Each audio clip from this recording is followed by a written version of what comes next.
Yo, what's up? It's your boy Martin. So, tuturuan ko kayo kung paano gumawa ng tula or spoken poetry, mapa-free writing man, or with syllables.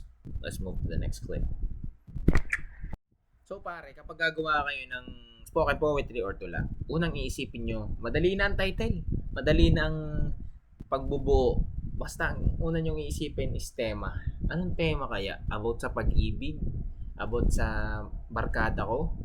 Pag ako'y about sa pagkaiyamot, about sa lugar na paborito ko, pagkain aking pinakagugustong kainin, sa school, anong subject, ganyan, yung crush ko, yan, napakadali. Kunwari, tema mo ay pag-ibig, ang mga title pwedeng maging liga, porcelana, diwata, pag-ibig, hiwaga,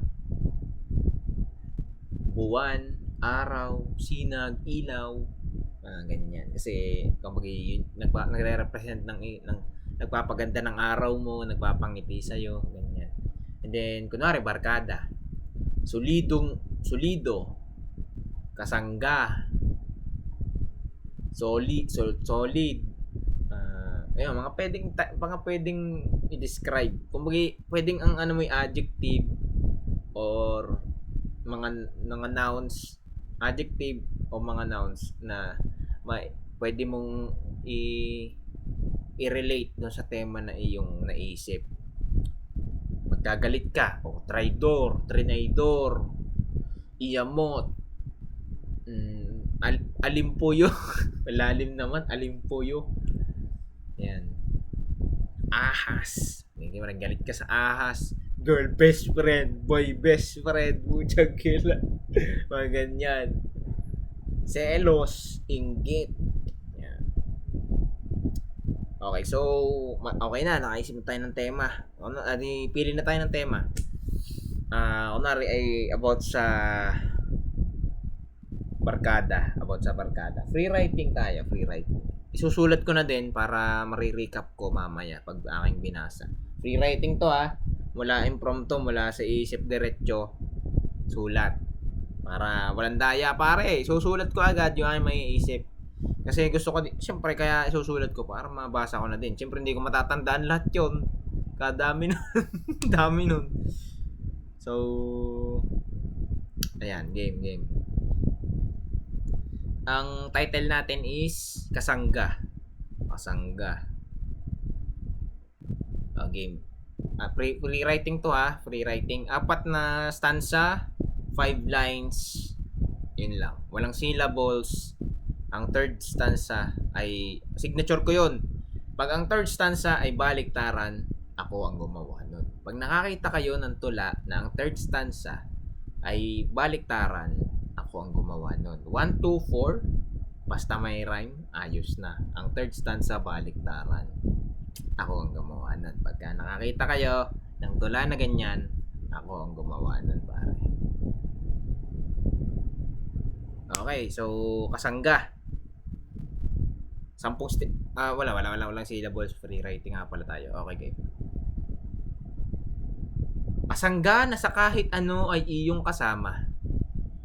Ayos na. Isang stanza na. Hindi ka iiwan kahit sino at ano ka pa. Sasamahan ka sa kahit ano pang gala. Delikado man o kahit buhay ang kapalit, ay G sila. Okay na. 5 lines. Isang line pa. Ang mahalaga ay mapagkakatiwalaan mo sila. 5. Isang stanza na. Pangalawa. Nasa pangalawa stanza na tayo. Sino ka para maging choosy pa? Hindi naman masamang pumili ng barkada. Pero kapag nasa tunay ka na, ay wag mo na silang iiwan pa. Kasi sa gusot ng iyong buhay, ang unang tatakbuhan mo ay sila. Ayos na. Third stanza, signature ko pare.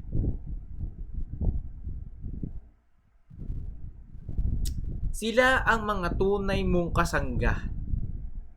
Kasangga mo sa hirap man o ginhawa. Ginhawa ang madarama kapag sila ang kasama.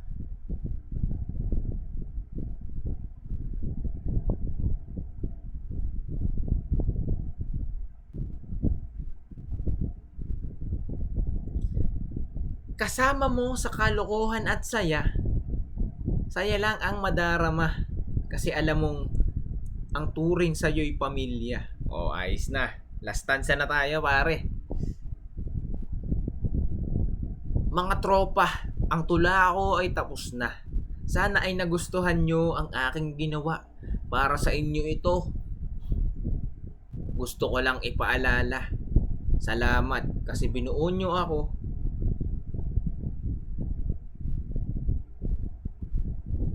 At naisip ko na marami akong bala. Kasi sa aking barkada, para akong isang baril. Kapag pumutok, masakit tumama. Ayun, ayos na. Rewriting. Markat. Ay, putik na. Nalimutan kong isulat, boy. Diba, balikan ko na lang dyan. Mababalikan naman sa video. Pag nagandahan kayo, sige. Hindi ko nasulat, tol. Nadala ako ng emosyon. Sayang. Sayang, nadala ako ng emosyon, tol. Sabi ko, babasahin ko eh. Free writing kasi yun. Hindi na matatanda. Nyahin na. Okay, move tayo sa next. Ano naman tayo? With syllables. Hindi, basta pag nagustuhan ninyo, heart, like, share. Yun lang, pare. Mari-replay naman sa post. Kaya, okay na yun. Okay na yun. Nalimutan ko talagang isulat. Sayang. Pero, let's go, pare. Yo! So, with syllables naman tayo. Pagka with syllables, yung mga magagandang lapatan yan, yung mga mahal mo, mga crush mo. O, di kunwari ay Harana. Di Harana ang title. Yun yung mga kailangan mong sulatan. Harana. Kunwari, Harana. Kasi bibilangan mo yan eh. Harana. O, game. Ikaw lama. 10 syllable, yun yung pinaka-basic na para sa akin kasi pag-anim, ang dami mga iisip, mauubusan ka ng bala. Kapag namang sumobra, baka kapusin ka ng kapusin, mawalan ka din ng mga iisipin, maubusan ka ng mga iniisip mo. 10, pinaka-basic, perfect number of syllables para sa akin. Pag gagawa ko ng tula, una kong tetestingin, 10 syllables. Pero nagtatry din ako, ang pinakamarami kong syllables na nagagawa is 15. 15 yung syllables na pinakamarami kong nagagawa. 15 syllables. Yun na yung pinakamadami kong nasukat ng tula. Same pa din. 4 stanza, third stanza ay 4 stanza with 5 lines, with rhyme, with sukat. Ang pinakaiba yung third stanza, baliktaran. So, isip na tayo. Ikaw lamang ang gusto kong ikaw lang ang gusto kong ligawan. Ikaw lang ang gusto kong ligawan. Haranahin at gustong awitan. Haranahin at gustong awitan.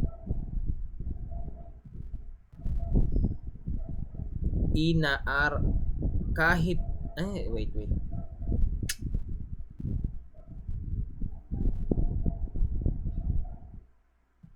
Kahit na ako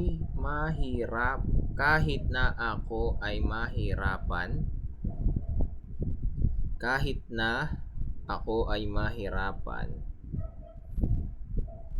ikaw ay aking pagsisikapan. 10 na 10 yun, para hindi nasala. 1, 2, 4 lines na, isang line na lang. Ikaw ay aking pagsisikapan. Tanging gusto kong makatuluyan. Yun. Kasama na yung mga pagkakamali, yung mga pagkukulang, mga pagnasobra. Kasama na yun. Tanging gusto kong katuluyan. Para makita nyo na talagang ginawa ko at mula sa isip, pare. Ang ating rhyme is AN, basta AN ang huli, yun ang iraray. Yung kanina is ah. Yun ang aking signature din. Pag puro pag puro akin yun. Pag puro in, ako din. Yun, maalis sa tatlo. An, in. Yun. Then, okay, isip ulit tayo. Pangalawang stanza na, pare.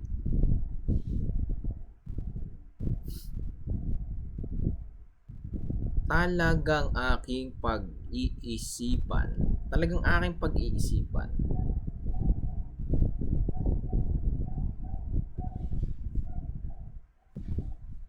Talagang aking pag-iisipan.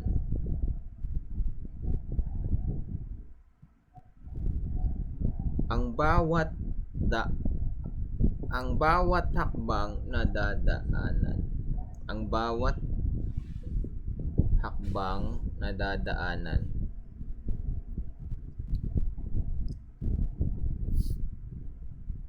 Talagang aking pag-iisipan ang bawat hakbang na dadaanan.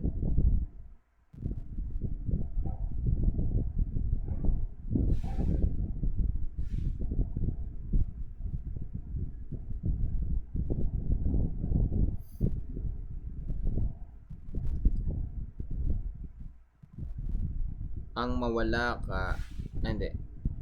Talagang aking pag-iisipan ang bawat hakbang na dadaanan. Dahil nga aking pinagsisikapan, lumabis. Dahil nga aking pinagsisikapan, kulang at dahil pinagsisikapan, at dahil nga pinagsisikapan,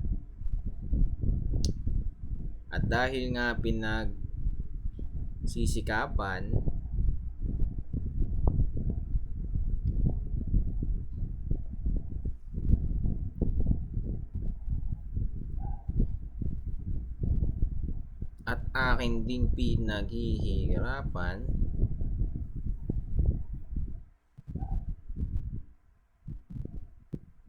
sana naman ay masakatuparan. Sana ito'y masakatuparan. Sana ito'y masakatuparan. Hiling ko lang ika'y makatuluyan. Ay, lumabis. Tanging hiling ay makatuluyan. Tanging hiling ay makatuluyan.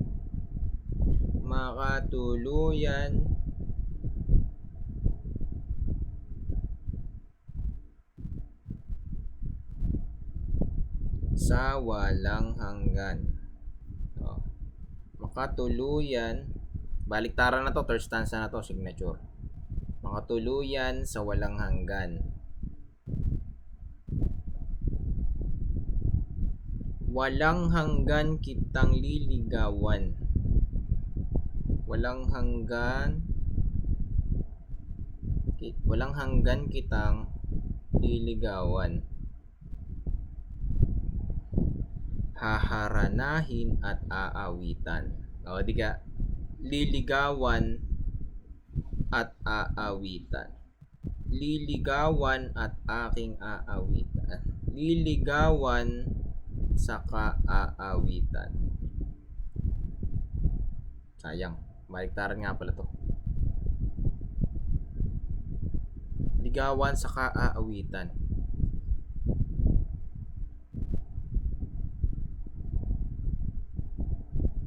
Aawitan hanggang mapayagan. Aawitan hanggang mapayagan.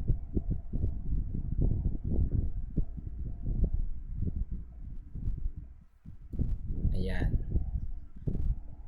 Tapos, oo mo lamang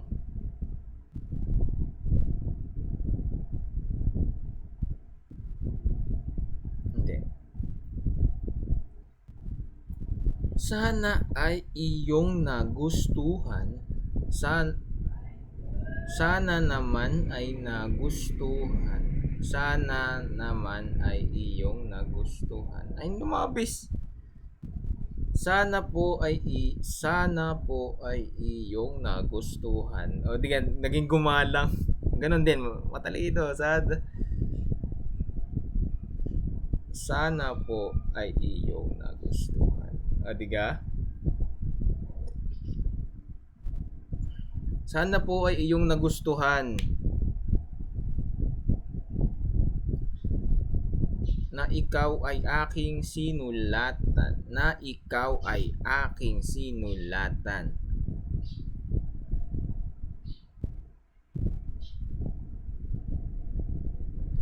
Nang tula na mula pa sa isipan.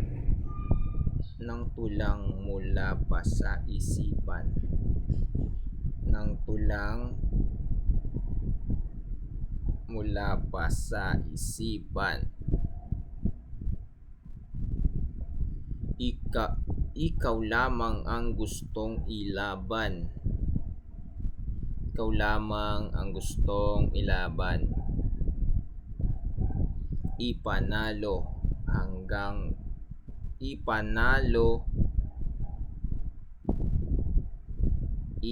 ipanalo't makasama sa walang hanggan. Ay, 13 yun ah.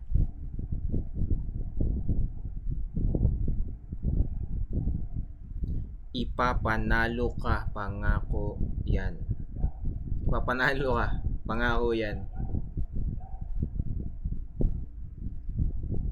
Ipapanalo kita, pangako yan. Ipapanalo ka, pangako yan. Ipapanalo ka, pangako yan. Ang daming putol dito ah. Pangako yan. Ipapanalo ka, pangako yan. O game, para ma-make sure natin, isa-isa nating okay na, 4 lines with 1, 2, 3, 4, 5. Yan, 4 lines with 5 stanza.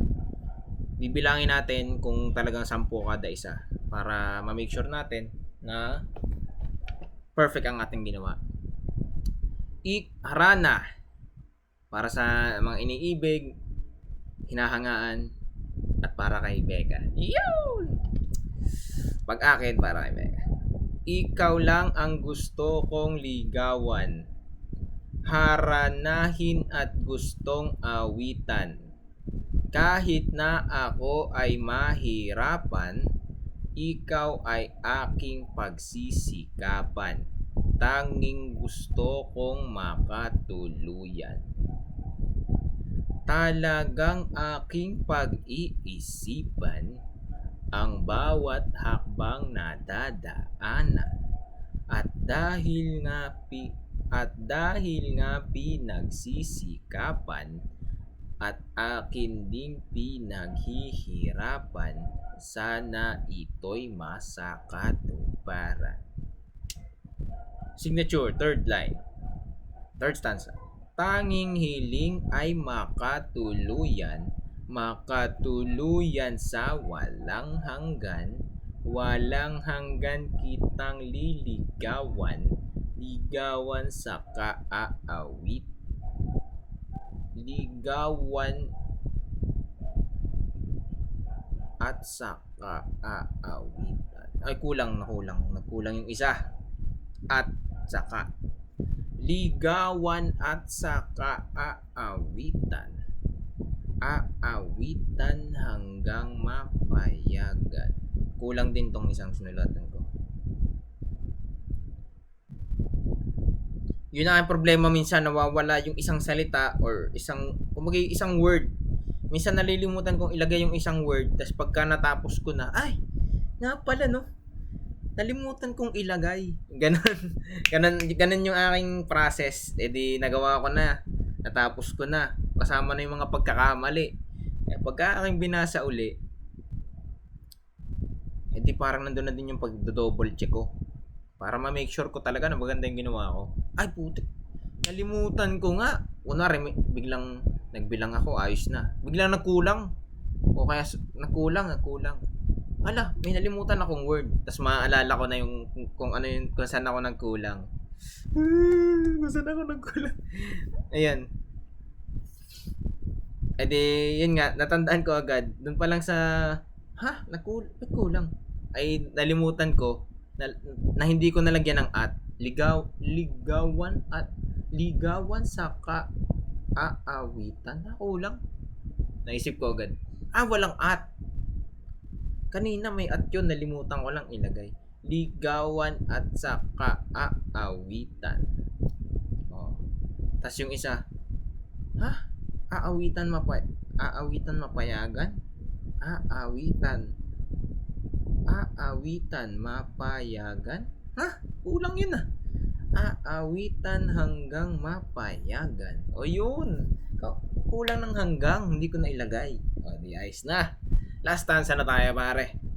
Sana po ay iyong nagustuhan na ikaw ay aking sinulatan ng tulang mula pa sa isipan. Ikaw lamang ang gustong ilaban, ipapanalo ka pangako yan. Yun lang po, ganun gumawa ng tula, pre-writing man or with syllables. Madali lang pare. Basta may tema, madali na ang title, madali nang bumuo basta may rhyme. Everything else is good. Like, react, whatever you want, comment, share it to your friends, and goodbye. Motorbots, roll out.